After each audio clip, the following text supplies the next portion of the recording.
Une information vraie se déplace 6 fois moins vite qu'une information fausse sur les réseaux sociaux. Et quand on fait du fact-checking, on a un peu l'impression de vider un océan à la petite cuillère. Ouais. Mais moi, l'image que j'aime bien utiliser, c'est que j'ai l'impression qu'on court après un troupeau d'éléphants, en fait. C'est ces énormes plateformes numériques qui, de toute façon, auront une longueur d'avance sur nous, mais dont notre seul moyen aujourd'hui, en fait, pour arriver à faire en sorte que notre travail soit vraiment efficace, c'est d'apporter la preuve que les plateformes numériques jouent un rôle fondamental dans la diffusion de la désinformation.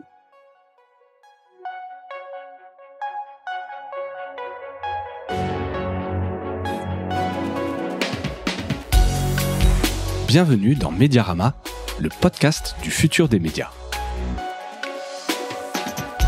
Je suis François Desfossés et chaque semaine, je rencontre des entrepreneurs, des têtes penseuses et des experts de la galaxie média. Ce podcast est proposé par Cosa Vostra, agence de conseil tech et créative. Retrouvez-nous sur cosavostra.com.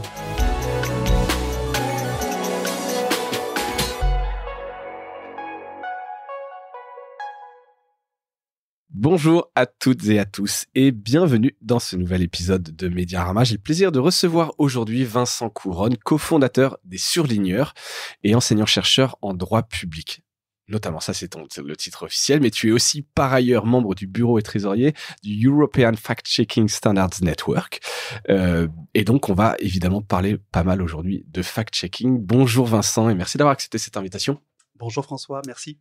Alors pour ceux qui ne connaîtraient pas, donc c'est quand même à partir quand même du média Les Surligneurs que je t'ai connu. Tiens, si tu peux parler près du micro qu'on t'entende bien à quelques centimètres. Merci Vincent pour pas louper une miette de tout ce que tu voulais nous raconter, notamment donc sur Les Surligneurs. Alors Les Surligneurs, si vous ne connaissez pas, c'est lesurligneurs.eu. Et alors la baseline, est-ce que tu peux nous la donner? La baseline, c'est... Est-ce que tu la connais, la vraie baseline, quand on tape les surligneurs sur Internet, il y a la vraie. La baseline, c'est... Non, mais je vais quand même réussir à la sortir. Normalement, ça serait malheureux que j'arrive pas. Les Surligneurs, c'est un média qui fait de la vérification des faits dans le domaine du droit. Exactement. En gros, on vérifie ce que disent les politiques dans le domaine du droit. Est-ce qu'ils désinforment sur notre état de droit, sur les promesses qu'ils peuvent tenir ou pas, juridiquement? C'est très clair. Et donc, je reprends la baseline parce que je l'avais vu, elle me plaisait bien. Elle était efficace. Le premier média de fact-checking juridique. Alors, voilà. Ça va quand même un peu au-delà, tu viens. Tu le fais mieux que moi, c'est très bien. On va t'embaucher. C'est Google qui me le donnait. Donc, vous pouvez aller voir. Je mettrai évidemment le lien dans les notes de l'épisode pour que vous puissiez aller voir ça. Depuis quand ça existe, les Surligneurs? Ça existe depuis 2017. On s'est lancé en plein pendant la campagne présidentielle. D'accord. À l'époque où Emmanuel Macron était en campagne et allait gagner. Et c'est ça, alors la genèse, à quel moment tu te dis... Enfin, vous dites, puisque tu es le cofondateur, vous dites, tiens, il y a un besoin pour un média de fact-checking sur le juridique. Ça, c'était 6 mois avant, c'est-à-dire qu'on s'est lancé en janvier 2017. Ouais. Mais en réalité, le projet, il a maturé pendant à peu près 6 mois. Parce qu'à l'été 2016, on était dans je sais pas si vous vous souvenez un petit peu, à ce moment-là, on avait le Brexit au Royaume-Uni qui venait d'être adopté, avec une campagne électorale où il y a eu beaucoup de désinformation. On avait Donald Trump aux États-Unis qui était en passe ou qui venait d'être investi candidat pour les Républicains. Et donc, en fait, on a eu cette espèce de sentiment où on se dit, bon, il y a quelque chose qui est en train de tourner mal. Basculement. Voilà. Et nous, on s'approchait lentement vers les élections présidentielles de 2017. Et on s'est dit, il faut pas qu'on laisse faire les choses. Il y a eu un déclic, ça a été un matin, petit déjeuner avec mon colocataire de l'époque. Je venais de finir ma thèse et mon colocataire, qui était aussi un ami, qui est designer, à un moment donné, j'entends Manuel Valls, qui était à l'époque Premier ministre, et qui dit sur France Inter, dans la matinale, d'un ton très évidemment martial, Premier ministre qui part en guerre contre la directive sur les travailleurs détachés, et qui dit que si l'Europe ne révise pas cette directive, la France ne l'appliquera plus. Et ça, en fait, quand on est juriste, et surtout quand on est spécialiste des questions européennes comme moi, en fait, on sait que c'est complètement impossible. C'est-à-dire que c'est un discours qui ne tient absolument pas, pour plein de raisons juridiques, mais on ne peut pas désappliquer une directive européenne. Parce qu'il y a plein d'autres moyens de l'appliquer sans même qu'on l'ait transposée. Donc, c'est une fausse promesse, c'est une fausse information, c'est une fake news annoncée par un Premier ministre comme ça à la télévision devant des millions de Français. Exactement, dans une matinale de la première radio de France avec un journaliste en face qui est incapable de le contredire sur cette question-là. Il ne le sait pas peut-être. Il ne le sait probablement pas. Et donc, moi, je me suis un peu énervé ce matin-là pendant le petit déjeuner et c'est donc Joachim Savin qui m'a dit écoute, défoule-toi sur un blog plutôt que sur moi que sur moi et m'embêter pendant mes petits déjeuners. Et donc c'est là j'ai commencé à ouvrir un blog pour faire du legal checking, mais uniquement sur les questions européennes. Et là je me suis dit il y a un problème. C'est du droit, ça emmerde tout le monde, et c'est l'Europe, pas grand monde s'y intéresse, donc en gros personne va venir lire mon blog. Et donc c'est là que je me suis dit il faut l'élargir, et donc Joachim Savin, qui est le designer, donc si vous suivez bien, c'était celui qui était mon coloc, avec lui on a monté tout un projet, le site internet des surligneurs, et je me suis associé aussi avec un laboratoire de recherche, et Jean-Paul Marcus, qui est professeur à l'université Paris-Saclay, professeur de droit, avec qui on a tous les trois donc fondé les surligneurs. Et donc on a étendu à tous les domaines, la criminalité, l'Europe, l'environnement, etc. D'accord. Donc sur une ligne éditoriale plus large, en tout cas plus uniquement l'Europe. Vous visez quel public ? Alors au début, on était très ambitieux, on visait le grand public, sans évidemment encore savoir, on était naïfs, je pense à l'époque, savoir que le grand public c'est pas un lectorat. Mais bon, ça on le savait pas encore vraiment. Il nous est arrivé deux choses. Non seulement on n'a pas vraiment réussi à toucher le grand public, mais surtout on s'est rendu compte que ceux qui nous lisaient surtout c'était les journalistes. Donc en fait notre lectorat aujourd'hui ce sont les journalistes, mais aussi beaucoup ce que moi j'appelle les influenceurs politiques, les élus, des lobbyistes, tous ceux qui gravitent dans la sphère exactement, publique. Les assistants parlementaires, les membres de cabinet, les directeurs d'administration centrale, etc. Tous ces gens-là qui nous lisent et qui ont une influence. On en parlera justement. Et quelle influence ça a eu peut-être sur votre ligne éditoriale. Donc on l'a dit, c'est du legal checking. C'est quoi votre méthodologie ? Parce que la matière légale, elle peut être sujette à interprétation. Là, ce que tu disais, en l'occurrence sur l'exemple de Manuel Valls, ça l'est pas. Mais comment est-ce qu'on fait du legal checking ? C'est pas facile. Parce que un fait est un fait. Quand on fait du fact-checking, normalement, c'est censé être assez simple, même si parfois on peut interpréter des événements d'une certaine manière ou d'une autre. Mais le droit, c'est encore pire, parce que évidemment, tout le droit peut faire l'objet d'interprétation. Ouais. Donc nous, ce qu'on fait, c'est que quand effectivement il y a une interprétation qui est possible de la loi, eh bien, on le dit. On explique que ce qu'on dit, c'est pas forcément. Il y a plusieurs interprétations possibles. Et ce que propose le politique, ou alors ce qu'il dit, c'est potentiellement faux, mais ça ne l'est pas forcément. Ça dépend de la manière dont on interprète la loi. Donc il y a des nuances, quoi. Il y a des nuances. C'est pas faux ou vrai ou etc. Vous essayez de donner des clés, mais il y a des nuances. En revanche, il y a des cas où il n'y a pas de nuance possible. Lorsque, par exemple, Marine Le Pen dit « on va sortir de quelques articles de la Convention européenne des droits de l'homme pour pouvoir renvoyer les migrants dans des pays où ils seront torturés, mis à mort, etc. » Ça, non, on dit « c'est absolument pas possible. La Convention européenne des droits de l'homme ne le prévoit pas, et puis tout le droit international interdit de faire ce genre de choses. » D'accord. Donc voilà. Là, il n'y a pas de, il y a pas de doute, il n'y a pas de nuance. Là, pour le coup, c'est très clair. C'est quoi l'objectif des surligneurs ? Est-ce que c'est de l'acquisition d'audience, de la notoriété, de l'évangélisation ? Qu'est-ce qui vous anime quelque part derrière ? À quoi ça sert les surligneurs ? Les surligneurs, ça sert à rappeler aux gens l'importance de la démocratie et de l'état de droit. Une démocratie, c'est fondé sur des règles de droit. Sur le fait que tout le monde dans un État, dans une société, est soumis au respect du droit, y compris les ministres, y compris les députés, y compris toi et moi.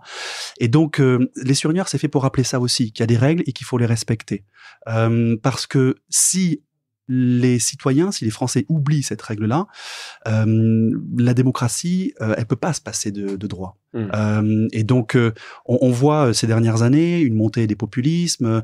Plus ça va, plus on voit dans les études d'opinion que les citoyens pourraient très bien se passer d'un parlement, pourraient très bien imaginer avoir un président ou une présidente autoritaire au pouvoir, etc. Donc en fait, nous, ce qu'on essaie de rappeler en permanence, c'est l'importance de ces règles qui limitent le pouvoir. Elles ont une raison d'être, ces règles-là, c'est de préserver la démocratie et c'est de faire en sorte qu'on puisse continuer à vivre libre. Et donc, mettre en place des outils qui permettent d'éviter de la tordre et de rappeler un peu l'importance. C'est ça un peu le legal checking. Exactement.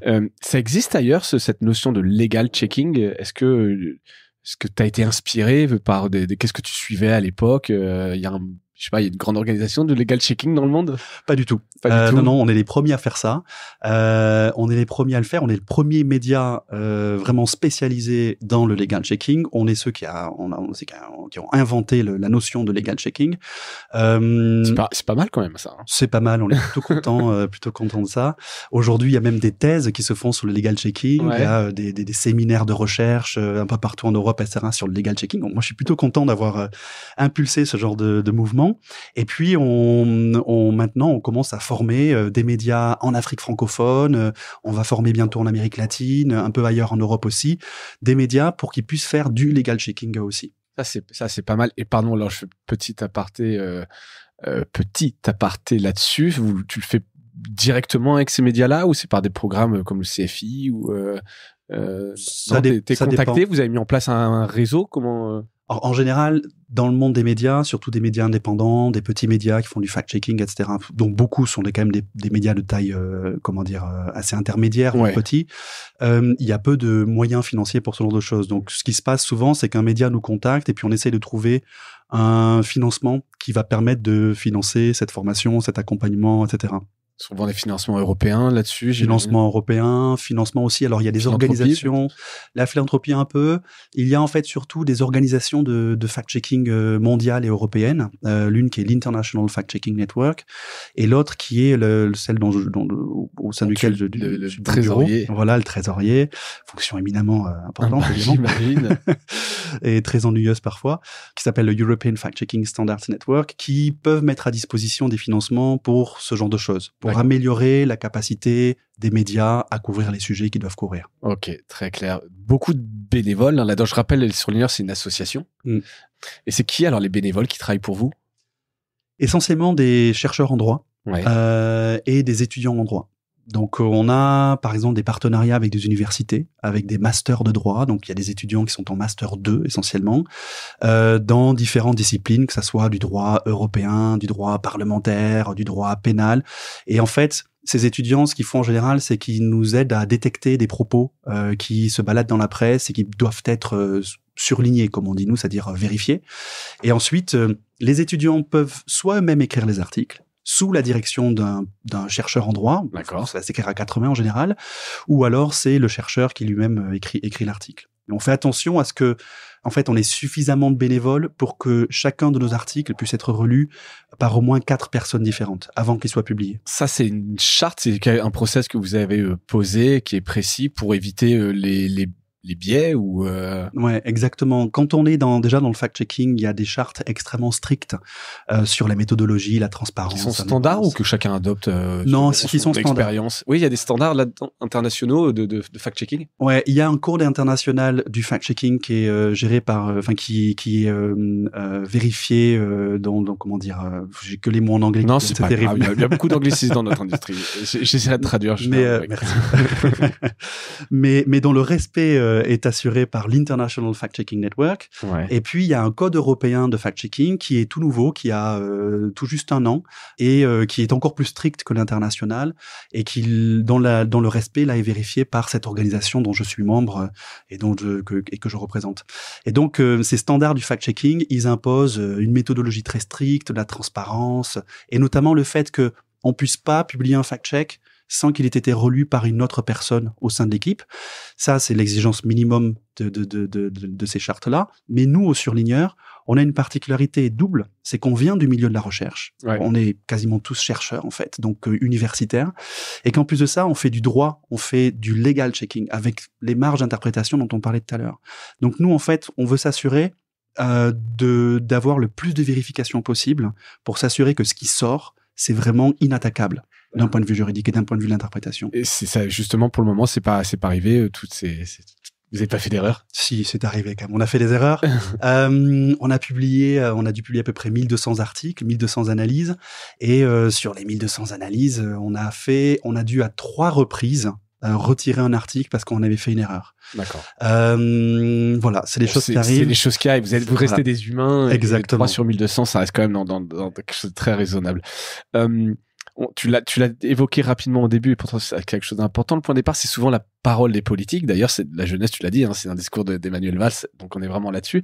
Comment vous sélectionnez? C'est quoi les critères qui disent ça, on va aller le checker, où vous récupérez cette matière et comment vous la sélectionnez? On a nos propres règles, mais aussi on a des règles qui nous viennent de ces chartes internationales et européennes. Nos propres règles, c'est de dire, nous, ce qu'on veut vérifier, c'est le discours des politiques. Ce qui nous intéresse surtout, c'est ce que nos élus, ceux qui sont aux responsabilités, diffusent comme idées reçues, parfois comme mensonges, quand ils savent pertinemment que ce qu'ils disent est faux ou que telle promesse qu'ils lancent en fait est intenable. Donc nous, c'est vraiment sur eux qu'on se concentre. Certains autres ceux qui sont au pouvoir. Voilà, ceux qui sont au pouvoir ou qui aspirent à arriver au pouvoir. D'autres fact-checkers vont aussi faire ce qu'on appelle du debunking, c'est-à-dire vérifier les idées reçues qui circulent un petit peu, fake news qui circulent sur les réseaux sociaux, par des comptes anonymes, etc. Nous, vraiment, on se concentre sur les politiques. Ouais. On fait en sorte d'avoir une représentativité la plus fidèle possible à l'état du paysage politique. Donc, quand on tape un peu trop sur la gauche, on fait en sorte après de laisser un peu tranquille. Et tu le mesures, ça? On le mesure. On a des indicateurs, en fait, où on lisse sur un mois, en fait, les différents partis politiques, les sensibilités politiques que l'on vérifie, et on s'assure de ne pas avoir trop de déséquilibre. Et alors, est-ce qu'il y en a qui me mentent plus que vous qui... Je sens la question gênante. Parce que j'imagine que ça aussi, c'est pour justement pas être taxé de gauche, de droite ou machin. Bien évidemment, il y en a qui mentent plus. Encore plus que d'autres. Ou alors qui font plus d'erreurs. Parce que parfois aussi, c'est pas toujours volontaire. C'est pas toujours volontaire. Voilà, on peut faire les politiques sont pas forcément tous des juristes aguerris. C'est loin d'être le cas. C'est tout le sujet un peu de la tautologie, tu sais, on leur demande toujours tout, ils doivent avoir un avis sur tout et exactement. Ils ne peuvent absolument pas tout vérifier et être bons dans tout, donc forcément non, absolument pas. Il y a des erreurs. Ouais. C'est pour ça du coup qu'on est souvent on les traite un peu de deux manières différentes, ceux dont on sait qu'ils ont fait une erreur ou dont on imagine qu'ils ont fait une erreur involontaire et qu'ils recommencent pas après, etc. On les aime pas avec eux, mais ceux qui répètent la même erreur de manière consciente en sachant très bien que leur promesse est irréalisable, etc. Après qu'on ait déjà écrit des articles pour dire que c'était pas possible, ceux-là en général on y met un peu plus de cœur, on va dire, quand on écrit des articles. Voilà, tu sais que là ils savent, ils peuvent pas savoir quoi. Voilà. C'est pas la question qui surprend sur un plateau où tu annonces quelque chose. Voilà, là on est moins sympa avec eux pour le coup. Ouais, c'est clair. Est-ce qu'il y a une forte culture juridique dans les médias en France? Alors vous étiez les premiers à le faire, mais on reparlera du fact-checking, mais vraiment sur la culture juridique. Est-ce qu'il y a un manque que vous palliez justement? Est-ce que vous êtes devenu la référence là-dessus? En fait, quand je dis qu'on est les seuls à le faire, c'est pas totalement vrai. Je fact-checkais moi-même, mais pour être tout à fait honnête, les médias faisaient déjà un petit peu de legal checking auparavant. Mais un peu de la même manière que Monsieur Jourdain faisait de la prose sans le savoir, il faisait du legal checking sans le savoir eux-mêmes. C'est-à-dire que quand un fact-checker va vérifier une déclaration d'une personnalité politique, il se trouve que parfois, cette vérification les amène sur le terrain du droit. Et comment ils font dans ces cas-là? Ils font appel à des experts, à des chercheurs en droit, etc. Nous, quand on s'est lancé, on s'est vraiment spécialisé là-dedans et puis on a développé toute cette méthodologie du legal checking qui lui est propre. Et du coup, oui, on est devenu une référence. On travaille avec l'AFP, on a travaillé pendant la présidentielle de 2022 avec TF1, par exemple. On travaille aussi avec d'autres médias. Pour le Décodeur du Monde, on avait pas mal travaillé avec eux aussi pendant plusieurs années. Quand on s'est lancé, à vrai dire, le premier tweet des surligneurs, qui a dû être posté à 11h du matin en janvier. 1 heure après, j'avais Libération au bout du fil qui me disait en fait vous nous prenez de court, on voulait faire un peu la même chose, etc. Alors, voilà, donc du coup, ce qu'on a fait, c'est qu'on a couvert ensemble la présidentielle de 2017. Donc on est devenu une référence quand même pour ces médias-là qui font appel à nous ou qui utilisent nos contenus pour alimenter leurs propres articles. Question très pragmatique, ils vous paient dans ces cas-là? Il y a des deals. Alors je rappelle, vous êtes une association, mais est-ce que ça peut être un modèle aussi de développement, de justement être un outil entre guillemets qu'on peut utiliser en période d'élection parce que vous avez le savoir-faire, il y a peut-être un peu de techno derrière, je sais pas. Est-ce qu'il y a une monétisation de ces partenariats? Alors là aussi, ça fait partie des points sur lesquels on a beaucoup appris. Au début, on était assez naïfs, évidemment, qu'on donnait tout notre savoir gratuitement, etc. On était très contents de partager. Maintenant, c'est quelque chose qu'on ne fait plus, tout simplement parce qu'on a grossi, qu'on est une structure maintenant assez importante et que on a tout un tas de coûts qu'il faut bien couvrir. Donc, bien en sûr. Fait, tout ce qu'on fait désormais avec les autres médias, c'est rémunéré. Donc, quand on travaille avec un média pour couvrir une élection, par exemple une campagne, ou quand on travaille avec un média pour lui fournir chaque semaine en fait des contenus certifiés par nous, etc. Là, c'est rémunéré. En revanche, ça n'empêche pas nos experts au surligneur, qui sont professeurs de droit, maîtres de conférences, etc., de répondre ponctuellement aux questions de journalistes qui nous appellent. Oui, bien sûr. Vous restez quand même une référence qu'on peut appeler s'il y a des questions. Voilà. Ça passe avant tout, quand même. Ouais, exactement. C'est sûr. Est-ce que vous fonctionnez comme un comité de rédaction classique? Je reviens un peu là sur la sélection des sujets, ceux que vous voulez traiter. Et est-ce qu'il y a des thématiques de prédilection, comme vous êtes un peu spécialisé? En fait, on traite tous les sujets. Maintenant, on est un peu soumis au flot d'actualité et de désinformation qui circulent. C'est-à-dire que quand on fait du fact-checking, malheureusement, on n'a pas forcément un choix éditorial forcément très affirmé, parce qu'on dépend forcément de ce qui nous est fourni par ce que disent les politiques et les erreurs qu'ils font. Donc, on est assez dépendant de ça. Ce qu'on fait du coup, c'est qu'on n'a pas, et puis il faut qu'on aille vite quand on publie un article. Ouais, c'est une semaine plus tard, ça n'a plus d'intérêt, c'est fini, quoi. Voilà, ce qu'on fait en fait, c'est qu'on a une sorte de conférence de rédaction permanente qui est ouverte 24 heures sur 24 et 7 jours sur 7. On n'a pas tous les matins. Qui est sur Slack ou un truc, un logiciel. Comment ça se matérialise? On travaille essentiellement sur Signal entre nous, mais on vient tout juste de développer un outil en interne qui est une plateforme en fait qui nous permet de signaler les différents propos, la désinformation qu'on voit passer, etc. Et c'est une sorte de CMS en fait qui nous permet après de pouvoir valider, revalider, relire, vérifier, etc. Et avant la publication. Fini, quoi. Voilà, exactement. C'est important d'avoir votre propre outil. Pareil, à parté, rien dans le marché ne vous correspondait, ou c'est dans la philosophie même, comme vous faites du legal checking, du fact checking. Tu parles de Signal, être sur des technos qui sont pas dont les propriétaires sont des GAFAM, etc. C'était important? Pour nous, c'est une question de philosophie, c'est vrai, de pas dépendre trop de logiciels propriétaires, de pouvoir utiliser nos propres outils ou des outils qui protègent pas trop mal la vie privée, en tout cas voilà, de limiter un petit peu. On est quand même des journalistes, on sort quand même des articles qui agacent souvent ceux que l'on vérifie, donc on fait attention aussi à nos données, à nos mots de passe, il y a un enjeu sécurité chez nous assez important. Et donc la trousse, qui est l'outil interne qu'on utilise chez nous, dans notre plateforme qu'on vient de développer. On tirait un peu la métaphore du surligneur, quoi. Ah, c'est un peu ça. Ouais, c'est vrai. Ouais, c'est un peu l'idée, mais c'est cet outil-là, il nous permet aussi de faire deux choses. C'est d'être hyper adapté à notre structure qui est complètement originale parce qu'on a plein de bénévoles, mais aussi du staff interne. Et donc il n'y a pas de dedans dehors, quoi, au surligneur. Il y a des gens qui sont de passage une fois par mois, il y en a qui sont là tous les jours, etc. Donc il fallait que notre outil puisse aussi être flexible et être adapté à ça. Il y avait rien sur le marché ou même rien en open source qui était disponible pour nous pour faire ce genre de choses. Et puis il y a autre chose aussi, c'est que c'est un outil qu'on a développé pour nous, mais que on a mis à disposition des autres fact-checkers dans le monde. Il y a tout juste 2 semaines, en fait, cet outil a été mis à disposition pour les fact-checkers francophones qui sont dans le monde et qui ont besoin gratuitement, parce qu'ils n'ont pas forcément les moyens, d'utiliser un outil comme celui-là. Cool, ça c'est pas mal, rendre un petit peu aussi au marché. C'est l'avantage d'être une association. On a voilà, de par nos sources de financement, notre philosophie, et puis nos membres aussi en fait. Quand vous travaillez avec des bénévoles, c'est comme ça qu'on a commencé avec les surligneurs. On s'est dit, on veut être bénévole et on veut que notre média il soit ouvert à tous. Ok. Sauf qu'au bout d'un moment, c'est bien gentil, mais il faut manger aussi, quoi. Donc, on a commencé à avoir un peu un staff rémunéré, des salariés, etc. Et puis, on s'est dit, quand même, en termes de modèle économique, avoir un site qui est en freemium, totalement ouvert en réalité, c'est pas génial. Et sachant qu'on est sur une expertise qu'on pouvait faire valoir. Et donc là, tu l'as dit que le public est au final assez averti, spécialiste, professionnel. Voilà. Ça pourrait être du B2B par exemple, où on pourrait très bien être une agence de presse qui fournit du contenu. Ouais. Mais quand j'ai commencé, il y a 2 ans, j'avais proposé à nos membres, à nos bénévoles, etc.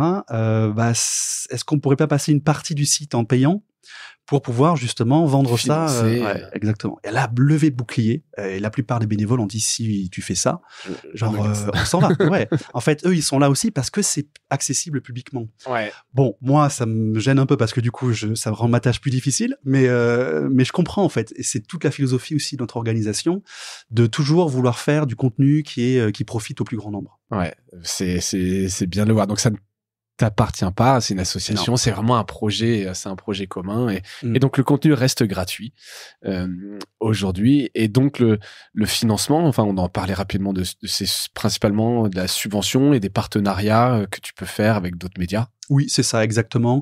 Alors des subventions, c'est sur projet du coup. Ouais. T'as pas des fonds je sais pas, récurrent ou non, c'est... Alors j'aimerais bien. J'espère qu'on aura ça à partir de l'année prochaine. Là, on recrute en fait un fundraiser là cette année, dont on espère en fait qu'il va réussir à mettre en place un système de financement pluriannuel auprès de fondations privées pour avoir ne serait-ce qu'une ligne de crédit minimum qui nous permette de fonctionner. Et de signer des contrats, enfin des CDI, enfin ce voilà, genre de choses. Ouais. Donc ça c'est important c'est intéressant et important de rappeler, voilà, avoir un fundraiser quand on est un média de taille intermédiaire comme ça, association, c'est hyper important, quoi. Ouais, complètement.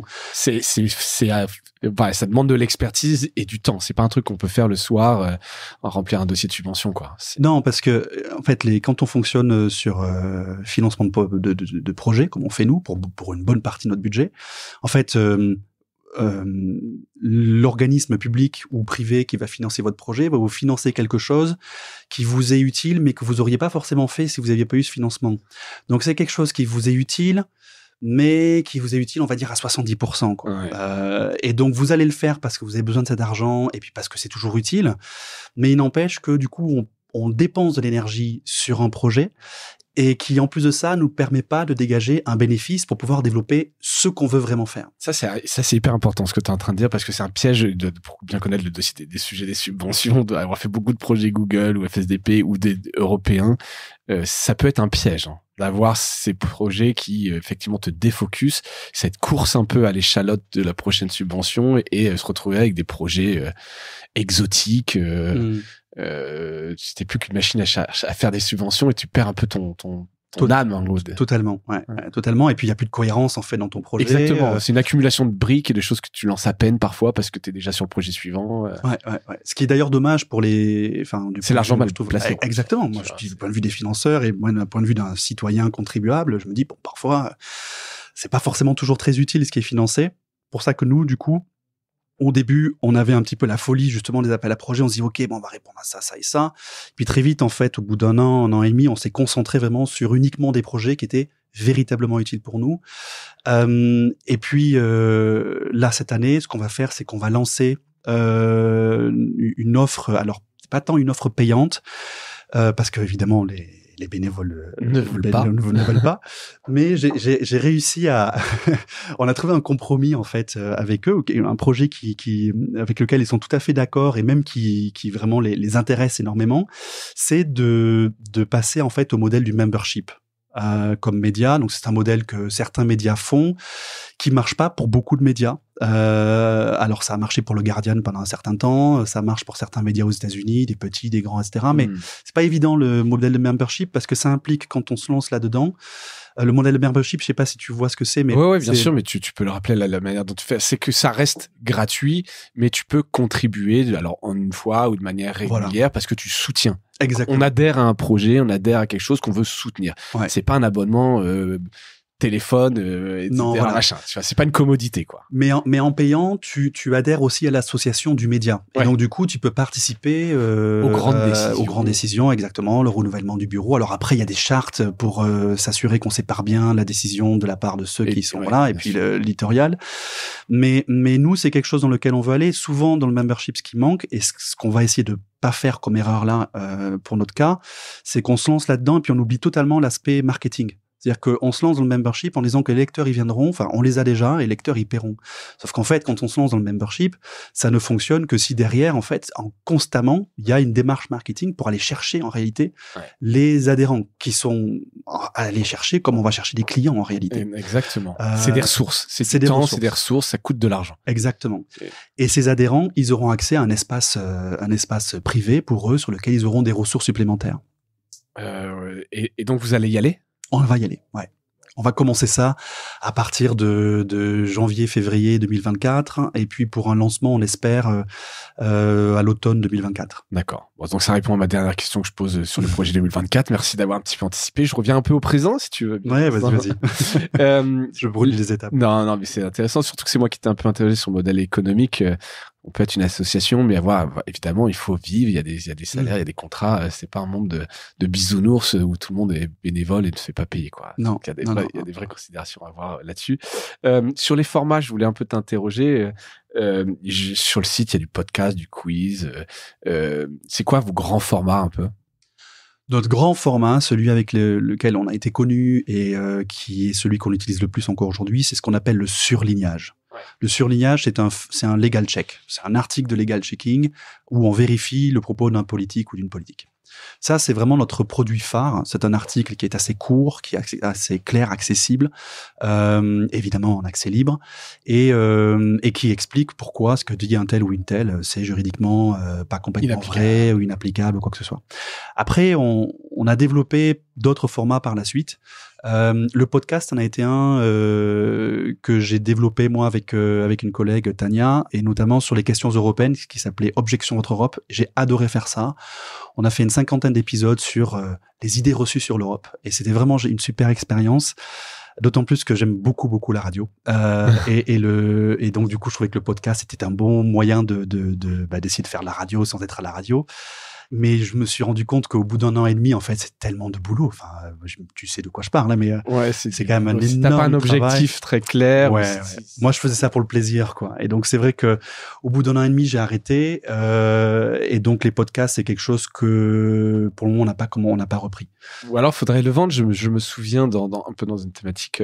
C'était Vox Europe qui avait fait toute une série de podcasts avec 20 minutes. Donc, ils avaient réussi à vendre à 20 minutes une série de podcasts, etc. Ça peut être intéressant peut-être sur des projets à vendre, en tout cas. Où là, pour le coup, tu le fais parce que t'as vendu ce contrat-là. Enfin, je sais Écoute, on a justement quelques plans pour la campagne des Européens. Et ça va être un très bon sujet. Je pense que vous avez évidemment une carte à jouer là-dessus.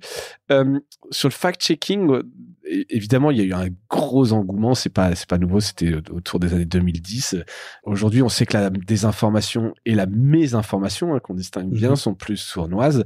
Mais on a peu de mesures d'impact réel du fact-checking. Tu sais, on le sait souvent, ça se diffuse moins.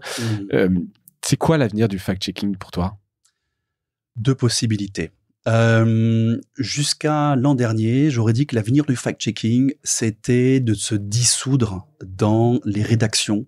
C'est-à-dire que ces cellules de fact-checkers qu'on a au Monde, qu'on a à Libé, qu'on a à l'AFP, etc., avaient créé une sorte de spécialisation qui pouvait infuser, qui commence à infuser d'autres parties de la rédaction de médias. Et que ça devienne un réflexe de tout un chacun. Que tout journaliste soit un fact-checker, voilà, exactement. Ouais. Et qu'on n'ait plus besoin d'une cellule spécialisée dans le fact-checking. Sauf que, il y a un an, l'Union européenne a adopté une loi qui s'appelle le DSA et qui contient des dispositions, non pas directement pour lutter contre la désinformation, mais indirectement.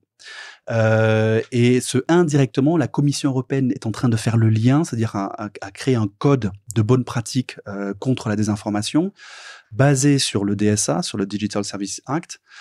Et ce code de bonne pratique contre la désinformation est censé faire en sorte que les plateformes numériques qui hébergent les contenus. Alors, qui hébergent les contenus, voilà, par Meta, Google, etc.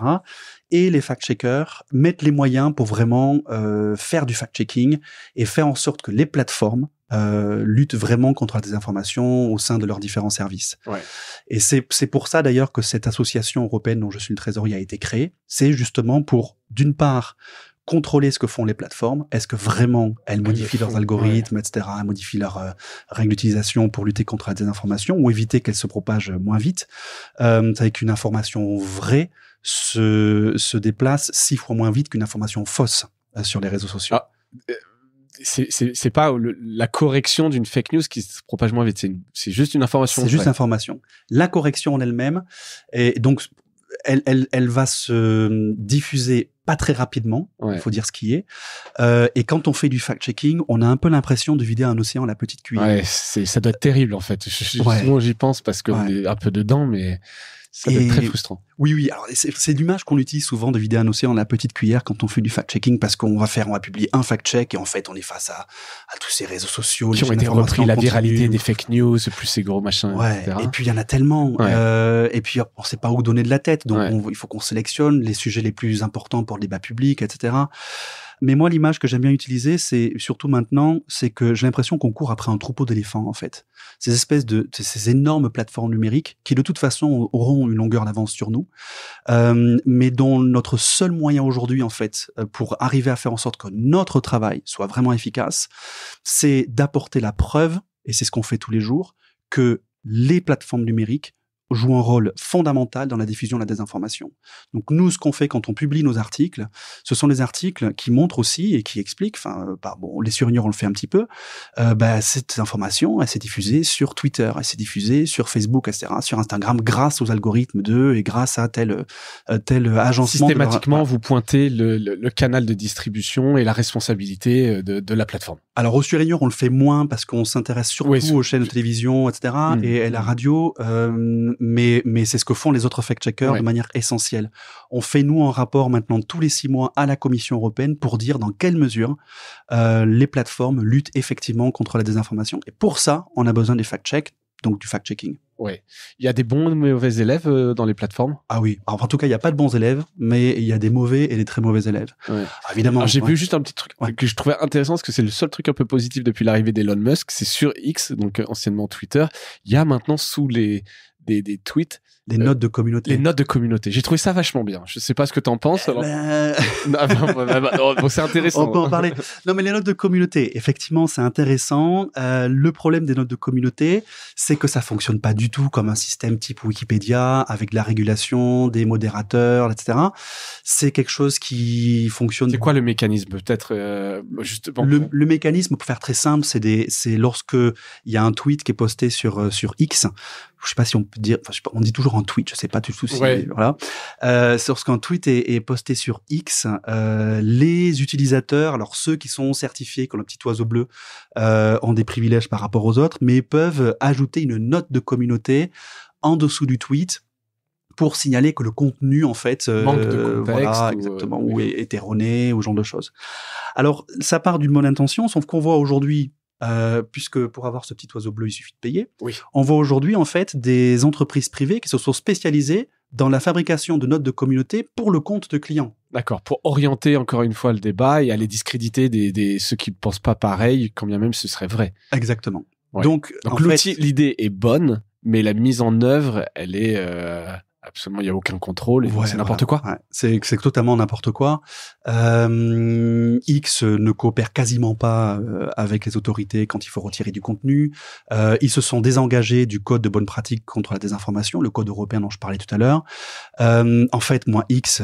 C'est le mauvais élève. Ah, mais on imagine mal à quel point, en fait, ils sont dommageables pour le débat public. X, il y a 2 possibilités pour les années qui viennent. Soit ils se font sanctionner par la Commission européenne, ils se prennent une énorme amende pour ça, qui peut aller jusqu'à 6% de leur chiffre d'affaires, donc c'est quand même énorme. Oui, ça touche.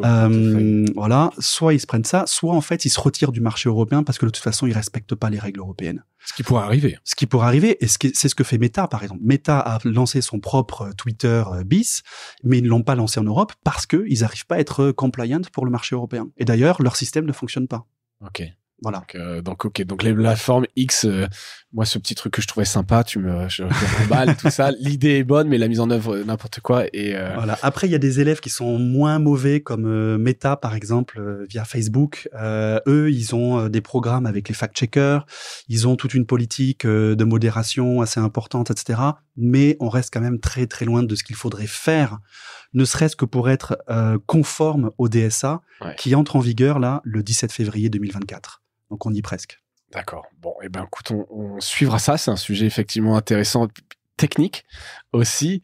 Et je reviens un peu sur le fact-checking. Je l'avais dit un peu, vous avez des outils que vous mettez à disposition des rédactions. Est-ce que c'est celui dont tu me parlais tout à l'heure, votre propre outil en interne, ou est-ce qu'il y a d'autres choses que vous faites pour les autres médias que vous mettez à disposition? Des formations peut-être? Des formations, oui. On forme au legal checking. Ça, ce sont des choses qu'on fait. Ce qu'on fait également, c'est qu'on forme aux critères du Code international du fact-checking. Ouais. Ça, ce sont des choses qu'on essaye de passer, de transmettre à des médias qui voudraient être certifiés au niveau international ou au niveau européen comme fact-checker. Pardon, ce sont des formations, vous êtes centre de formation Calliope, c'est des formations qui sont financées par les... On est centre de formation Calliope. D'accord, donc ça passe sur les budgets formation AFDAS, etc. Et donc c'est certifiant ou non, c'est une préparation à la certification? Non, c'est une préparation à la certification. On fait ça aussi en dehors de Calliope, quand ce sont par exemple juste des webinaires. Oui, de sensibilisation. Des ateliers, etc. Donc on fait tout un tas de formats comme ça. Voilà. Après, ce qu'on fait aussi, c'est que on se rend compte que nous, on est juristes et que dans le secteur des médias, il n'y a pas beaucoup de juristes. Peut-être qu'on pourra en parler aussi, mais c'est vrai que le niveau... Alors, les grands groupes ont des juristes, mais pas pour les mêmes sujets. Exactement. Mais en tout cas, que les journalistes, etc., bon, ils sont pas forcément les meilleurs juristes qui soient, puis après, c'est normal, chacun son métier. Ouais, bien sûr. Et donc, nous, on s'est rendu compte que on était vu souvent comme un outil de support ou de conseil juridique pour plein de médias avec qui on travaille ou avec qui on collabore ou au sein qu'on rencontre dans les associations, des fédérations de médias, etc., ou des syndicats. Et donc du coup, c'est quelque chose qu'on fait aussi, mais là totalement bénévolement, c'est-à-dire que on aide aussi assez régulièrement des médias, des petits médias qui n'ont pas forcément les moyens, etc. On les conseille sur certaines choses. Hier, par exemple, je rencontrais un journaliste qui veut lancer un média, mais qui a peur en fait de qu'est-ce qui se passe si jamais il se prend un shitstorm, enfin si jamais aussi il se fait attaquer en justice pour ce qu'il publie, parce qu'il a des choses à publier d'après lui, etc. Et puis voilà, donc on réfléchit, on voit comment le protéger, comment faire en sorte que juridiquement il puisse pas être attaqué, ou s'il est attaqué, comment réagir, etc. Donc on aide les médias à faire ce genre de choses. Et aussi en Europe, dans cette association européenne de fact-checkers, où nous, là, les surligneurs, on aide en fait à faire c'est un peu technique, mais on fait vraiment du conseil juridique, on rédige les contrats on fait vraiment de l'assistance. On fait l'assistance juridique en fait de pas mal de nos confrères, tout à fait. Donc on peut te contacter si on a des questions sur le sujet, vous répondez à tout le monde. Puis c'est après s'il y a vraiment du volume, des choses un peu plus commerciales qu'il peut y avoir, mais voilà, vous n'êtes pas non plus une hotline évidemment, mais en disant que on peut nous contacter, mais à partir du moment où on fait partie des mêmes comment dire, qu'on est dans, je sais pas si on est dans le même syndicat, si nous on est au SPIL par exemple, si on est dans la même association de fact-checkers, etc. Nous là, c'est des choses avec on peut collaborer sur des choses comme ça. Ouais. Après, effectivement, on fait pas vraiment hotline pour l'ensemble des médias français. Voilà, c'est pas la hotline sur le droit. C'est pas l'hotline du juridique non plus. On en a parlé un peu pour 2024. Je voulais prendre un peu de regarder un peu vers l'avenir. Donc tu me l'as dit, a priori, donc lancement d'un modèle membership. Est-ce qu'il y a d'autres projets que tu aimerais faire, alors 2024 ou plus loin, si on se projette un petit peu? C'est quoi tes grandes envies? Conquérir le monde. Bien sûr, c'est mais pour être le numéro 1 au monde du legal checking. On est déjà les numéros 1 du legal checking. Voilà. Comme on est les seuls, du coup, pour le moment. Mais en revanche, non, il y a effectivement, quand je dis conquérir le monde, c'est une boutade, mais à moitié, parce que l'objectif pour 2024 et 2025, c'est vraiment former un maximum de médias pour qu'ils fassent aussi du legal checking. C'est former aussi des centres de recherche en droit dans le monde pour qu'ils puissent eux-mêmes lancer un média de legal checking. Surtout dans les pays où la démocratie est vacillante, où on est sur le point de passer dans des régimes autoritaires. Je pense à la Hongrie potentiellement. Alors il y a des questions aussi qui se posent en Pologne, en Afrique francophone. On a vu des coups d'État récemment, etc. Donc il y a besoin d'aide aussi de ce côté-là pour former les journalistes ou soit à faire du droit, ou alors former des juristes à faire du journalisme. Ouais. Vous voyez un petit peu bien sûr, mais l'idée, c'est vraiment de faire en sorte que dans l'information, dans le marché de l'information, il y ait plus d'informations qualitatives sur le droit, sur ces règles-là de la démocratie. Bel objectif. Avant que je te laisse tranquille, peut-être sur l'IA, est-ce qu'il y a des choses à faire? Je présentais à la Presse au Futur un projet Spinoza, je sais pas si tu as entendu parler, entre l'Alliance et Reporters sans frontières. Je trouvais ça assez intéressant, une espèce de base de langage, alors pas pas un grand modèle de langage, mais sur l'environnement. Et en t'écoutant, je me disais que ce serait bien que vous ayez un outil comme ça, une espèce de chat GPT du juridique, fact-checker, etc. C'est des sujets qui te parlent? T'as vu des choses un peu arriver là-dessus? Oui, alors déjà, nous, on travaille là-dessus. Au surligneur. Et puis, il y a donc sur un outil vraiment d'IA d'accompagnement pour le legal checking. Ouais. Et puis, il existe déjà des acteurs déjà bien installés sur le marché qui développent des IA génératives à qui on pose une question juridique et vous avez une réponse dans le chat à votre question. Voire même qui rédigent des contrats à votre place, des NDA, etc. Donc, ce genre de choses, c'est des choses qui existent déjà et qui sont en train de prendre pas mal d'ampleur. En termes d'IA, en fait, moi, je trouve qu'effectivement, ce projet Spinoza est hyper intéressant, qui ressemble un peu à une boîte à outils que les médias pourront utiliser ou pourront faire des demandes pour, si j'ai bien compris la façon dont ça fonctionnait, pour le lancement de nouveaux projets, la construction d'IA qui sont adaptés à ce qu'ils veulent faire. Moi, je trouve ça hyper intéressant et je trouve que ce genre de projet devrait être un projet en fait beaucoup plus visible et avec beaucoup plus de moyens. Ouais. Alors là, c'est que le début. Ouais, il est pas encore lancé. C'est vraiment, ça va arriver au tout début. Mais moi, je rêve. Communiqué de presse. Je rêve d'un équivalent de l'International Consortium of Investigative Journalism, qui a mené toutes les enquêtes, leaks, papers, etc. D'un équivalent IA à ça, c'est-à-dire vraiment un consortium international de journalistes qui met à disposition des journalistes des IA sur demande pour les aider à faire leur travail. Et ça serait une belle collaboration internationale. Et ben écoute, on suivra. J'espère qu'il y aura ce genre de projet. Et si c'est le cas, écoute, j'en parlerai et puis j'aurai une pensée pour toi. Ou peut-être que tu pourras venir en parler parce que tu connais quand même bien ce sujet-là. Dernière question, Vincent, est-ce que tu as un truc cool à nous partager? Alors, pour les auditeurs, sachez que François m'a posé la question avant qu'on commence l'émission. Voilà. Je te dis maintenant pour que tu y réfléchisses. Eh bien... Et vu que je t'ai pas parlé, t'as pas eu le temps de réfléchir. Non, mais un truc cool à partager. C'est vrai qu'on en est venu à parler de Napoléon, donc on a fait de la digression et je t'ai pas laissé réfléchir, en fait. Mais c'était pas le truc cool que je voulais partager, non, Napoléon. C'était peut-être le truc pas cool qu'on voudrait partager, Napoléon. Mais non, un truc cool à partager. Je vais peut-être paraître extrêmement.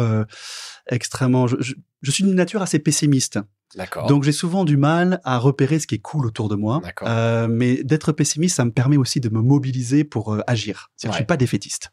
Donc j'ai une vision assez sombre de notre avenir.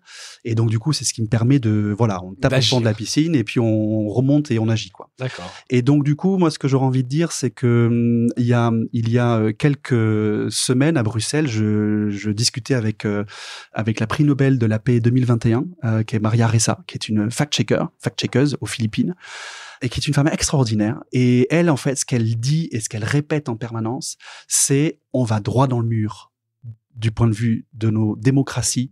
Et de la société de l'information dans le monde entier. Et elle dit, c'est son analyse, on a 6 mois, les journalistes dans le monde, pour se mettre ensemble et tenter de contrer ce qui est en train de se passer. Et elle dit, dans 6 mois, il sera trop tard. Donc je dis, en fait, si c'est un truc cool, c'est ce que dit elle, c'est ce que dit Maria Ressa. Ça, c'est le truc cool. Mais c'est vrai qu'il y a le double effet qui est cool. Ça veut dire que oui, derrière, la situation est vraiment catastrophique. Ouais, c'est ça. Et qu'il faut donc se mettre ensemble et travailler et que les institutions existent quelque part. Tu parles de tous ces organisations au niveau européen, au niveau monde. Il faut les rejoindre. Et peut-être à une plus petite échelle, tu es au SPIL. Ça fait partie aussi peut-être des premières choses à faire, en tout cas, pour se parler. J'aime bien quand même la notion de ensemble, on est plus fort d'une manière générale et ça permet un peu d'aider à réfléchir. Vincent, merci pour tout ça. Bravo pour ce beau projet, les surligneurs. Écoute, on suivra, je dis toujours, mais c'est vrai, je donnerai des nouvelles s'il le faut. On suivra un peu le déploiement de ta stratégie membership, notamment. Merci Vincent. Merci. Et merci à toutes et à tous d'avoir écouté cet épisode et je vous dis à bientôt. Salut.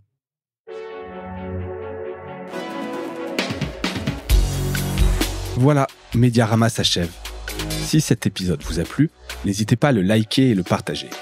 Et puis, si vous souhaitez être accompagné par notre agence Cosa Vostra, contactez-moi par mail mediarama@cosavostra.com. Portez-vous bien.